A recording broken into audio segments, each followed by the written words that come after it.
Alright mga katropa, good evening sa ating lahat. Para lang akong galing sa eskwelahan mga katropa. Wow! Ginambi na, galing sa eskwelahan, pero hindi tayo galing sa eskwelahan mga katropa. Galing tayo sa trabaho. Ayan, at ito ang ating dala ngayon mga katropa. Alright! Yan ang budget natin for today's video. Ayan, grabing init ngayon mga katropa. Basang basa ng pawis.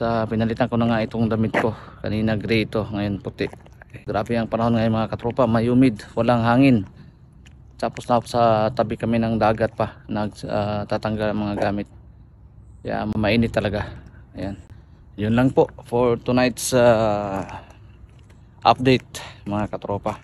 Don't forget pala to like, comment, share, and pa-follow naman kay Katropang Juancho Mix Vlogs mga katropa.